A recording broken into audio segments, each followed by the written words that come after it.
dimaksudkan Yesus.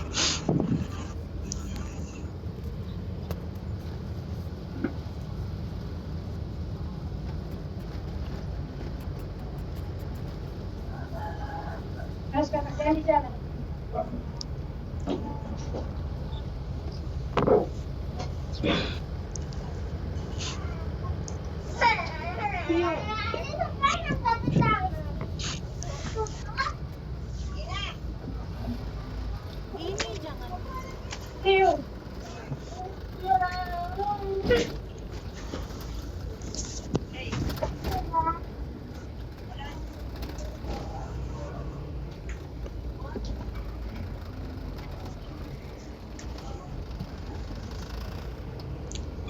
Iya, Yohanes udah ya?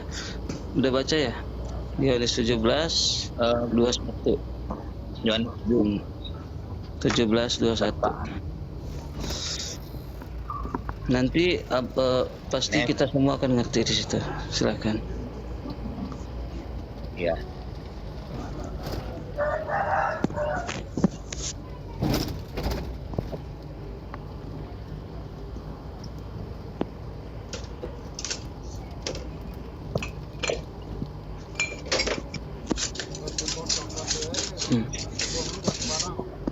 Ya, host, silakan host. Pendapatan. Pendapatnya. Lanjut. Jadi ada pertanyaan di mana Kan ada aksesoris. Bapak itu yang di dalam Kristen itu sama dengan Allah yang ada dalam Muslim. Benar. Betul Ya, sekali. jadi persamaannya itu kayak mana? Itu Bapak yang ada di dalam Muslim itu persamaannya kayak mana? Oke, teman-teman lain ada yang mau menjawab? Begini Pak, itu kalau saya yang menjawab tentang Yohanes 10:30 itu Pak, yang berbunyi aku dan Bapa adalah satu ya Pak ya. Ya. Yohanes 10:30 itu, aku dan Bapa adalah satu. Ya, jawabannya Yang itu satu di Yohanes itu maksudnya 17. Yohanes 17. Waktu itu ya, itu masalah tentang Roh Kudus itu kan Pak, Roh Kudus. Saya pelajari di awal penciptaan diri, saya mengenal diri Pak. Waktu di Islam itu saya dapatkan konsepnya itu Pak. Jawaban dari konsep itu. Iya, betul. Begini. Di dalam pengenalan diri kita ini, di dalam diri kita yang jasad ini ada siapa? Roh, ada nyawa, ada jiwa, ada rasa. Asal mulanya semua dari mana? Dari Nur. Nur Muhammad itu tadi Pak.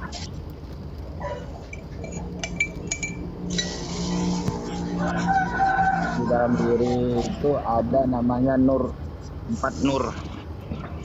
Yang fungsi dari empat nur, yang fungsi dari 4 roh ini, termasuk ya Roh Kudus, Roh Al-Qudus itu yang mengendalikan jantung kita Pak, yang berdetak.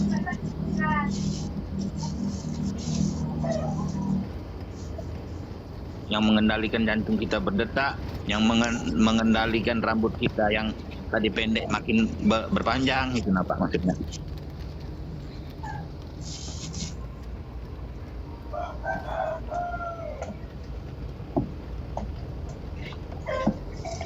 Iya, kalau tidak Pak, maksudnya Nur Muhammad itu kan waktu saya mengenal diri, awal mengenal diri saya itu dari mana, asal mula diri saya itu dari mana gitu maksudnya Pak. Jadi saya pelajari diberikan sebuah kitab, 2 kitab saya dikasih, 1 kitab kuning itu yang bertuliskan Arab tapi tidak ada huruf hidayahnya. Yang satu adalah kitab Awwaluddin Marifatullah itu. Iya, itu di Marifat. Ya, awal mengenal diri saya itu dari situ Pak, saya mengenal itu. mengenal diri saya ini apa. Maksudnya gini Pak, awal mula kejadian saya ini dari mana gitu nah.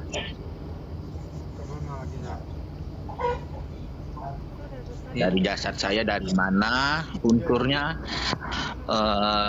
dari dalam diri jasad saya tuh siapa orangnya yang ada ya, macam tadi Pak, roh, nyawa, jiwa, rasa, itu nah maksudnya Pak, itu yang ada di dalam diri saya gitu, sehingga saya bisa merasakan namanya pahit, bisa merasakan namanya sakit, itu nah Pak maksudnya. Ya, tapi Bang, kalau kita bersama non Muslim kita memperkenalkan makrifat itu pasti tidak akan diterima. Jadi aku jawabnya dengan Yohanes 17:21, biar teman-teman non Muslim atau Kristen bisa menerimanya gitu.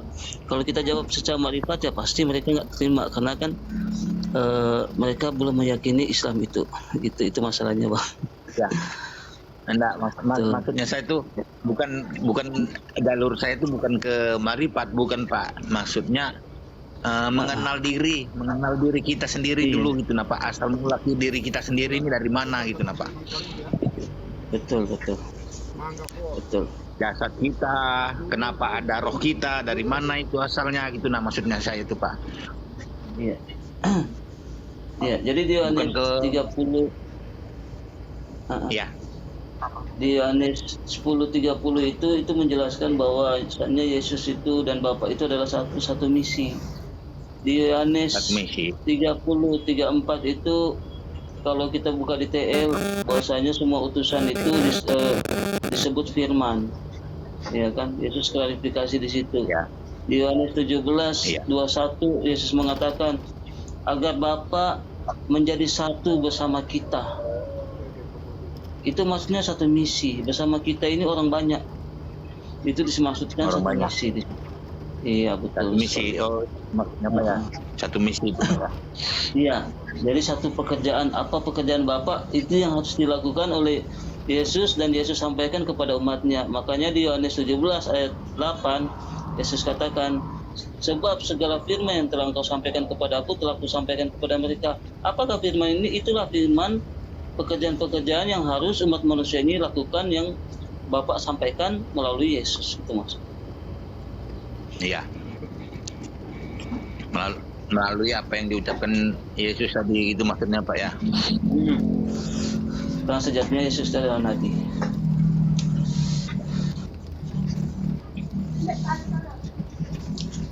Jadi pertanyaan host tadi ya, bahwasanya apakah mungkin Tuhan umat Islam Allah Subhanahu wa taala sama dengan Tuhannya Yesus? Iya, sama.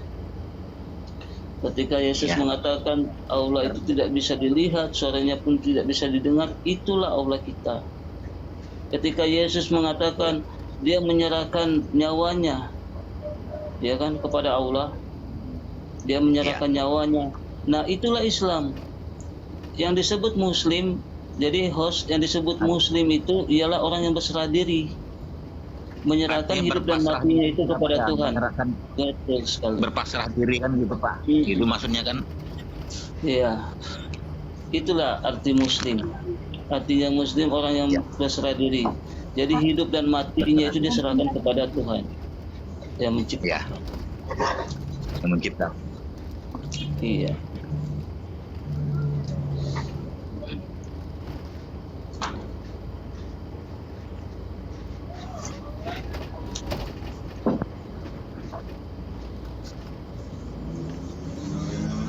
Ya, silakan mungkin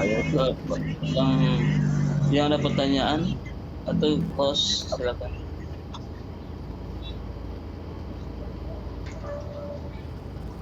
Kalau saya sih Pak, walaupun saya pernah di sana, tetapi kalau masalah debat itu saya enggak mau gitu Pak, enggak mau kalau masalah debat.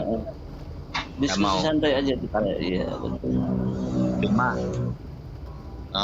saya kan apa ya Pak, lebih mengutamakan tuh saling menghormati, saling toleransi gitu nah Pak. Iya, Karena apa? Kita sama-sama manusia gitu, Pak. Apa bedanya dengan mereka kan gitu? iya, Mereka makan, kita juga makan. Mereka minum, kita juga minum. Apa bedanya? betul, betul. Jadi kalau masalah didebatkan masalah agama, saya apa ya namanya Pak ya? Lebih belum hobi Pak, belum hobi. Belum hobi Iya, lagi saya jadi, Pak di situ. jadi kita lebih pantasnya kita bilang hanya diskusi aja. Jadi Ya, kita mencari tahu, ya kan? Kita mencari tahu bahwasanya sebenarnya Islam kayak gini loh. Dan memberitahukan bahwasanya Islam kayak gini, ya kan? Kalau teman-teman Kristen bertanya, kita jawab, tidak mungkin kita jawab secara Al-Quran. Karena kenapa? ya, Kita jawab secara Al-Quran, belum tentu teman-teman Kristen itu akan beriman dengan Al-Quran. iya Pak, belum tentu. Makanya kita jawab secara gospel aja, karena itu yang diimani oleh teman-teman Kristen. Kalau kita jawab secara Al-Quran, mau apapun apa kata Al-Quran, belum tentu teman-teman Kristen itu mengimani, iya kan? Belum tentu Pak. Nah, makanya kita jawab sesuai apa yang dikatakan Al-Quran yang terbuka di gospel itu sendiri. Ya. Salah satunya, pasti teman-teman Kristen bertanya, apakah mungkin yang dikatakan Al-Quran itu Yudas itu Yesus itu diserupakan? Mungkin, karena jawabannya semua itu ada di Bible Ya. atau di Biblos, semuanya ada di situ. Salah satu contoh, Jawaban itu ada di Iya. Biblos itu Pak ya. Bible itu. betul. Salah satu contoh, Amsal, di Amsal 11, 8, Amsal 21, 18, ya kan? Di situ pengganti tebusan dosa orang baik adalah orang musyrik yang harus dianiaya, ya kan? Pengganti Ya. penebusan dosa orang yang baik itu adalah orang yang musyrik atau orang pendusta. Kita orang pendusta, betul. Betul sekali. Yesus ini orang baik, ya kan? Atau Isa itu yang Ya. dimaksudkan oleh Al-Quran itu orang baik. Nah, penebusannya adalah orang jahat, orang pendusta. Tidak mungkin Isa yang kena. Yang kedua, yang kedua, ketika Al-Quran mengatakan mereka itu sebenarnya tidak membunuh Isa Al-Masih, melainkan mereka itu ada dalam pada keraguan-raguan, iya kan? Al-Quran menyebutkan demikian. Terbukti, Ya. kita buka di Kisah Para Rasul, Kisah Para Rasul 25 pasal 19. Apa kata Paulus? Kisah Para Rasul 25 pasal 19, apa kata Paulus di situ? Paulus itu ragu.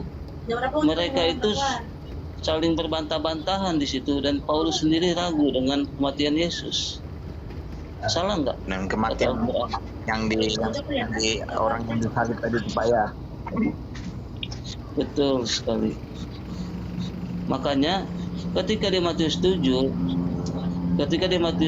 pasal 15 sampai pasal 23, di situ jelas Yesus menubuatkan nabi-nabi palsu itu siapa, pengajar palsu itu, yaitu Paulus. Kita bisa buka di mana? Kisah Para Rasul 13 pasal 1 sampai seterusnya. Di situ Paulus dikatakan nabi atau pengajar. Ya kan? Iya. Nah, jadi sebenarnya kebenaran itu sendiri yang Al-Quran pampangkan itu semuanya itu dibuktikan oleh Biblos atau Bible itu sendiri, dari PL sampai PB. Itu dibuktikan semua. Makanya kita menerangkan nggak harus dari Al-Quran. Iya. Jadi istilahnya tuh Pak ya, harus kita kalau mau yang begitu harus kuasai apa ya, kuasai materinya Iya, dulu kan gitu, pasal Pak. 12. Betul sekali. Materi tentang di Bible, tentang di Al-Quran harus kita kuasai. Itu. Nah, makanya aku bilang, seandainya teman-teman Kristen mengatakan nubuatan Yesus itu ada di Yesaya 53 pasal 10, di situ dikatakan, dan manusia penebus dosa itu dia itu tidak akan mati, ya kan, tidak akan mati, bayangkan, dan dia akan melihat anak keturunannya. Nah, kalau itu untuk Yesus nikah enggak, itu punya anak keturunan. Kalau mereka memaksakan itu Yesus, berarti Yesus mempunyai anak keturunan, ya enggak masuk lah gitu. Di mana lagi? Yesaya 9 enggak masuk. Yesaya 12 enggak masuk. Mau kemana coba? Nubuatan Yesus itu disematkan. Kalau hati goresnya ini ada. Mateo 11 tuh.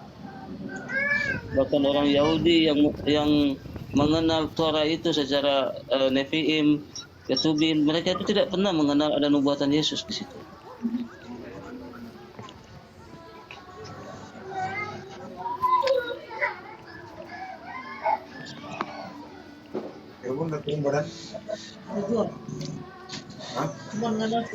Jadi host, kira-kira host gimana host? Masih Lanjut. pertanyakan atau gimana? Lanjut. Iya. Lanjut dulu. Iya, Lanjut, jadi Pak, gitu lanjut. host. Jadi di dalam Al-Quran itu ada hukum Taurat ya? Jadi gini host, aku jelaskan dikit ya. Kita umat Islam itu meyakini Torah itu ada. Bahkan tidak sah iman kita tidak meyakini Torah itu. Tapi Ya. Torah itu syariatnya itu untuk Bani Israel. Yang tadi aku bilang di Yeremia 31 pasal 33. Di mana Tuhan atau Yahweh mengatakan bahwasanya dia akan menaruh hukum Taurat di setiap batin dan hati Bani Israel, bukan untuk orang lain, bukan untuk umat Islam. Torah itu untuk Bani Israel saja. Jadi kita umat Muslim mengakui Torah itu ada, tapi syariatnya bukan untuk kita, untuk Bani Israel. Bani Israel. Nah, betul. Jadi sunat itu dari mana sunat itu? Oke, jadi gini. Ketika perjanjian kekal Abraham dan perjanjian kekal Allah kepada Abraham untuk sunat, Al-Quran menjelaskan di An-Nahl surat 123. Demikianlah wahyu yang kusampaikan kepadamu, wahai Muhammad, ikutilah milah Ibrahim, atau ikutilah jalan Ibrahim, atau ikutilah ajaran Ibrahim. Di Al-Baqarah ayat 124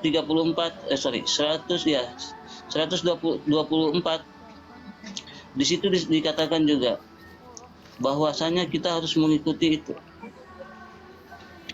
agama Ibrahim. Nah, agama Ibrahim ini salah satunya apa? Di hadits Sunan Abu Daud, yaitu sunat. Salah satunya sunat. Tapi Ibrahim ini bukannya nenek moyangnya bangsa Ibrani, bukannya nenek moyang bangsa Ibrani. Jadi Ibrahim itu dia bukan Israel, Bang. Israel ada ketika adanya Daud.